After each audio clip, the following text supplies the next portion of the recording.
사무 프로이센의 독일 비스마르크와의 역사적 만남. 유럽 순방에서 가장 극적이고 영향력 있는 만남은 베를린에서 이루어진 비스마르크-오토 본 비스마르크 수상과의 회담이었다. 1873년 3월 사절단은 비렐름 1세 황제를 아련하고 뒤이어 철혈 재상 비스마르크와 두 차례에 걸친 긴 면담을 가졌다. 비스마르크는 사절단에게 국제 정치의 현실에 대한 냉철한 인식을 전달하였다. 그는 열국이 교제하는 데에는 공법이 있다고 하지만 사실은 강국이 이익을 위해 행동할 때는 공법이 아무런 역할을 하지 못한다. 따라서 귀국이 자국의 권리를 보호하려면 힘을 키우는 수밖에 없다고 역설하였다. 이 발언은 당시 사절단 전원에게 깊은 인상을 남겼으며 귀국 후 부국강병 노선을 더욱 강화하는 데 일조하였다. 세계의 각 나라들은 그 교제에 있어서 친목을 표방하지만 강대국이 자국의 이익을 도모하려 할 때는 작은 나라가 의지할 바가 없다. 그러므로 우리 프로이센도 이 같은 현실을 직시하여 강국이 되기 위해 노력하였다. 귀국도 스스로의 힘을 기르는 것이 최선의 방책이다. 비스마르크. 이어쿠라 사절단과의 회담 중 프로이센의 독일에 대한 시찰은 군사, 교육, 행정 분야에 집중되었다. 보불전쟁에서 대승을 거둔 프로이센군의 훈련 체계, 참모본부 제도, 의무교육 제도, 특히 프로이센의 국민학교 시스템은 당시 세계 최고 수준이었다. 법전 편찬 방식 등이 면밀히 조사되었다. 귀국 후 일본 육군이 프로이센식 편제와 훈련 체계를 채택하고 이토 히로부미가 헌법 제정을 위해 다시 독일로 유학하게 되는 것은 모두 이어쿠라 사절단의 독일 시찰이 남긴 유산이라 할 수 있다. 사흘 러시아 기타 북유럽 제국 방문 사절단은 오스트리아, 이탈리아, 러시아를 차례로 방문하였다. 러시아에서는 알렉산드르 2세 황제를 아련하였고 오스트리아의 비엔나에서는 제국 의회와 각종 박람회 시설을, 이탈리아 로마에서는 교황청과 고대 로마 문명의 유산을 시찰하였다. 러시아와는 사할린 문제를 둘러싼 국경 분쟁이 현안으로 남아있었기 때문에 사절단은 러시아 방문에서 특별히 신중한 외교적 접근을 취하였다. 제1곱장 여성 유학생과 쓰다 우메코일. 전례 없는 여성 파견. 이어쿠라 사절단의 동행 유학생 중에는 5명의 여성이 포함되어 있었다. 당시 일본 사회에서 여성이 정부 파견 유학생으로 해외에 나가는 것은 전례가 없는 일이었다. 이들 5명은 야마카와 스테마스 산초는 나가이 시게코, 우요다 데이코 상일, 요시마스 료코, 그리고 쓰다 우메코였다. 이 중 쓰다 우메코는 불과 만 6세의 나이로 도미하여 워싱턴 D.C. 근교의 조지타운에서 11년간 미국 가정에 머물며 영어와 서구 교육을 받았다. 귀국 후 그녀는 화족 여학교 교사를 거쳐 1900년에 여자영학숙 현재의 스다주쿠 대학을 창설하여 일본 여성 교육의 선구자가 되었다. 이 쓰다 우메코가 남긴 유산. 쓰다 우메코의 삶은 이어쿠라 사절단이 단순한 외교의 시찰 사업에 그치지 않고 사회의 문화적 변혁의 씨앗을 뿌린 사업이었음을 상징적으로 보여준다. 일본의 정부가 어린 소녀들을 해외로 내보내는 모험을 감행한 것은 근대 교육의 핵심이 여성을 포함한 전 국민의 역량 향상에 있다는 인식을 가지고 있었기 때문이었다. 2024년 발행된 일본의 신권 신호천 지표에 쓰다 우메코의 초상이 채택된 것은 이어쿠라 사절단과 함께 미국으로 건너간 어린 소녀가 훗날 일본 사회에서 얼마나 큰 역사적 의미를 지닌 인물로 재평가받게 되었는지를 단적으로 보여준다. 제8장 사절단이 수집한 문명의 정보들을 구미 회람 실기미 편찬. 이어쿠라 사절단이 남긴 가장 중요한 지적 성과는 구메 구니타케가 편찬한 특명전 권대사 미국 회람 실기대 총 5권 100책이다. 사절단 서기관으로 참가한 구메는 여정 내내 상세한 관찰 기록을 남겼으며 귀국 후 이를 방대한 문서로 정리하여 1878년에 출판하였다. 이 책은 단순한 여행기가 아니라 당시 서구 문명의 정치의 경제, 사회, 문화, 과학기술을 체계적으로 기술한 백과사전적 기록물이다. 각국의 정부 조직과 법제, 산업시설, 교육체계, 사회풍속 등이 풍부한 사파와 함께 수록되어 있어 메이지 시대 지식인들의 서구 이해에 결정적인 기여를 하였다. 이 분야별 주요 수집 정보법률 분야에서는 프랑스의 나폴레옹 법전, 독일의 민법의 형법체계, 영국의 보통법 제도, 미국의 연방 헌법 등이 면밀히 조사되었다. 이는 이후 일본 민법 1898, 형법 1880, 메이지 헌법 1889의 제정 과정에서 중요한 참고 자료가 되었다. 교육 분야에서는 프로이센의 의무교육 제도와 실업학교 체계, 영국의 옥스퍼드, 케임브리지 대학 모델, 미국의 매사추세츠주 공립학교 제도, 그리고 MIT와 같은 공과대학의 운영 방식이 수집되었다. 1872년 일본 학제 발포와 1877년 도쿄대학 창설은 이러한 조사 결과를 기초로 하고 있다. 군사 분야에서는 프로이센군의 참모본부 제도와 육군 편제, 영국 해군의 함대 운영과 조선 기술, 프랑스 육군 사관학교의 교육 과정 등이 주요 수집 대상이었다. 귀국 후 일본 육군은 프랑스식에서 독일식으로 전환하고 독일인 교관을 초빙하여 군사개혁을 단행하였다. 산업의 경제 분야에서는 영국, 독일, 벨기에의 제철, 망직, 공업, 프랑스의 도자기, 유리 제조업, 미국의 철도, 전신 인프라, 네덜란드의 해운의 무역 시스템 등이 조사되었다. 이는 메이지 정부가 관영 공장을 설립하고 식산응업 정책을 추진하는 데 직접적인 근거를 제공하였다.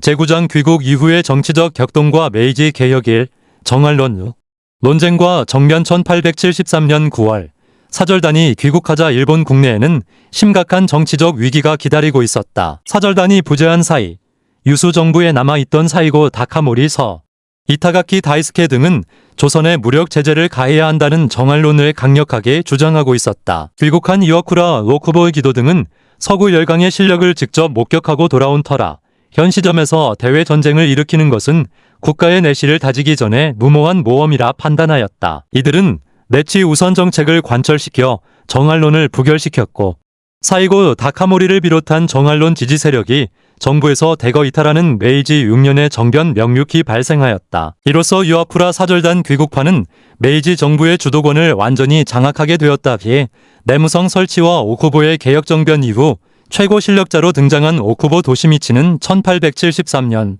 내무성을 창설하고 초대 내무경에 취임하였다. 그는 영국 후 독일, 미국에서 보고 배운 식산응업 정책을 본격적으로 추진하였다. 관영 모범 공장을 각지에 설립하고 서구 기술자를 고용해인 오야토이 가이코쿠진하여 선진 기술을 이전받으며 전국적인 철도망 확충을 계획하였다. 오쿠보는 또한 지조 개정을 단행하여 근대적 포지세 제도를 확립함으로써 정부 재정의 기반을 마련하였다.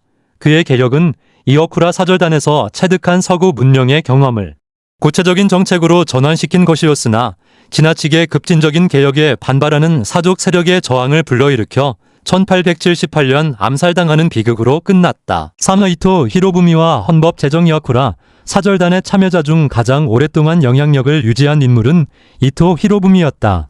그는 사절단 시절 서구의 의회 민주주의와 입헌 군주제를 비교, 관찰한 경험을 토대로 1882년 독일 베를린으로 다시 건너가 헌법학자 그나이스트 루돌프 본 나이스트와 슈타인 노렌츠 본 스타인에게서 헌법 이론을 체계적으로 수학하였다. 귀국 후 이토는 헌법 제정 작업을 주도하여 1889년 대일본 제국 헌법 메이지 헌법을 반포하였다.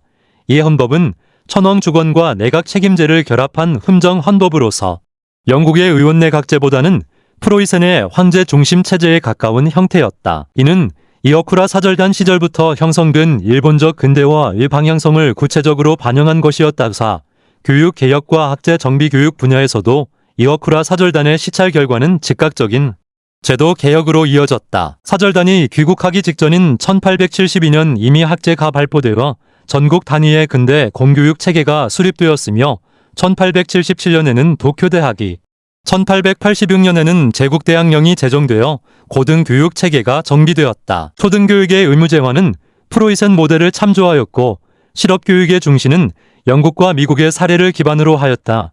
이 시기 일본이 초고속으로 달성한 문자 해독률의 향상은 이와쿠라 사절단이 서구 각국에서 배워온 교육 제도가 효과적으로 이식된 결과였다. 제10장 이와쿠라 사절단의 역사적 의의에 주체적 문명 수용의 선구 이와쿠라 사절단의 첫 번째 역사적 의의는 서구 문명을 주체적으로 관찰 후 선택 후 수용한 지식, 외교의 모범을 제시하였다는 점이다. 사절단원들은 서구 문명에 무조건적으로 경탄하거나 맹목적으로 모방하지 않았다.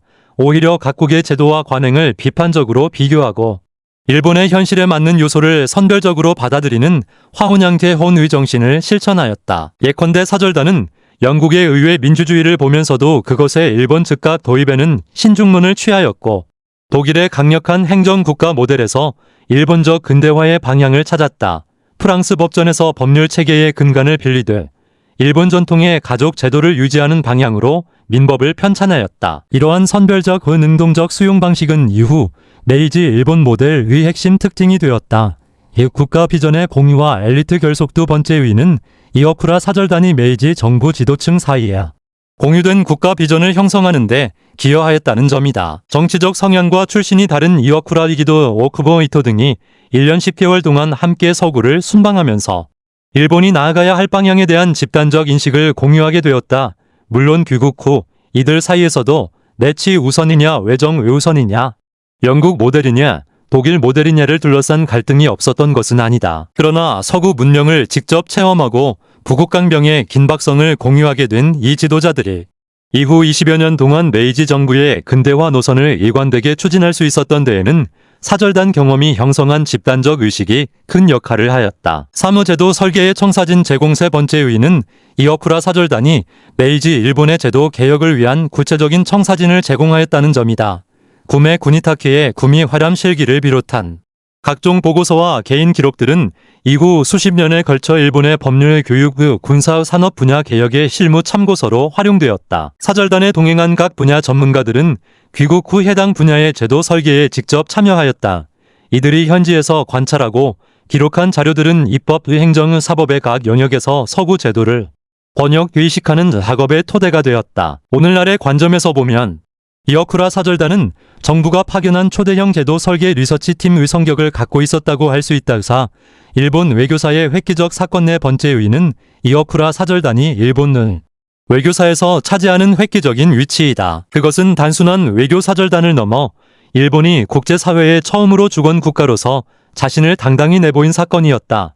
전곤대사 이와쿠라를 포함한 사절단이 미국 대통령, 영국 여왕, 독일 황제, 러시아 황제 등 세계 주요 국가의 원수들을 차례로 만난 것은 일본이 동아시아의 한도서 국가를 넘어 국제 외교 무대에 참여자로 등장하였음을 상징하는 사건이었다. 비록 조약 개정이라는 단기적 목표는 달성하지 못하였으나 사절단을 통해 일본 외교관들은 국제 협상의 현실과 서구 외교 관례를 직접 체득하였다. 이 경험은 이후 1894년의 일형 통상항해 조약 체결 치회법권 철폐과 1911년의 관세 자주권 완전 회복으로 결실을 맺게 된다. 5.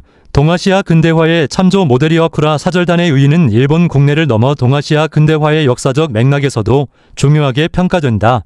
19세기 말에서 20세기 초조선과 중국의 개혁, 지향 세력들은 일본 메이지 유신의 성과를 참조 모델로 주목하였으며 그 성공의 배경에 이어쿠라 사절단과 같은 체계적인 서구 문명 학습 프로그램이 있었다는 사실을 인지하고 있었다. 조선의 조사시찰단 1881이나 청나라의 양무운동 시기에 각종 해외 파견 사업도 이와쿠라 사절단의 선례에서 일정한 영감을 받은 것으로 알려져 있다. 제11장 결론 문명 개화에 설계도 이와쿠라 사절단은 1871년 11월에서 1873년 9월까지 약 1년 10개월에 걸쳐 미국과 유럽 12개국을 순방한 메이지 일본 최초이자 최대의 국가적 시찰 사업이었다. 전권대사 이하 46명의 공식 사절단원과 43명의 유학생, 그리고 수행원을 합쳐 총 107명이 참여한 이 방대한 외교단은 각국에서 정치, 법률, 교육, 군사, 산업, 사회 제도를 총체적으로 관찰하고 기록함으로써 근대 일본 건설의 설계도를 그려냈다. 사절단의 활약은 세 가지 차원에서 집약적으로 평가할 수 있다. 우선 외교적 차원에서 사절단은 조약 개정이라는 단기 목표를 달성하지 못하였으나 서구 각국과의 외교 채널을 공식화하고 국제 외교 관례를 습득함으로써 일본 외교의 기초를 다졌다. 나아가 서구 열강이 요구하는 법제 정비의 방향을 명확히 파악함으로써 이후 40년에 걸친 조약 개정 협상의 로드맵을 마련하였다.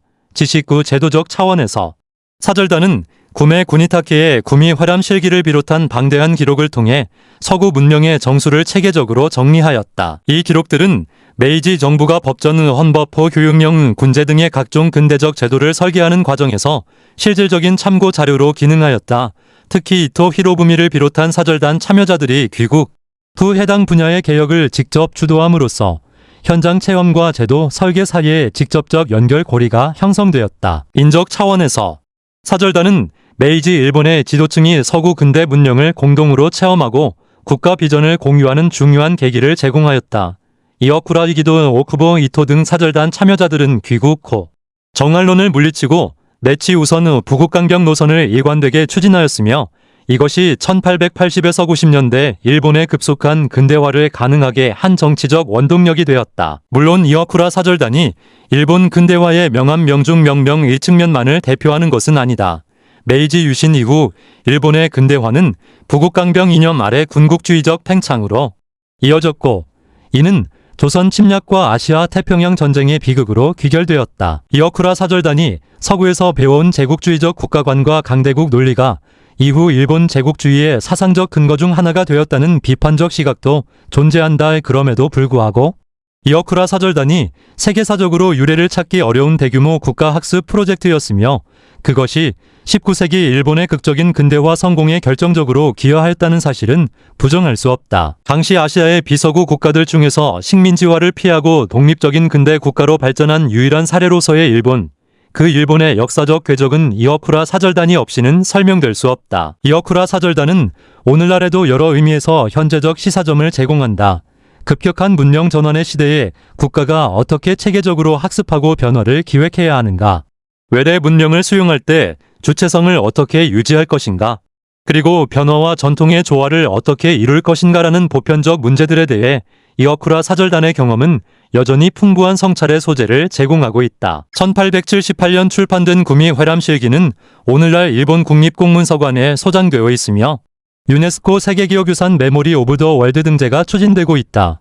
이어쿠라 사절단은 과거의 역사적 사건에 머물지 않고 현재도 계속 재해석되고 재평가되는 살아있는 역사 자산으로 남아있다.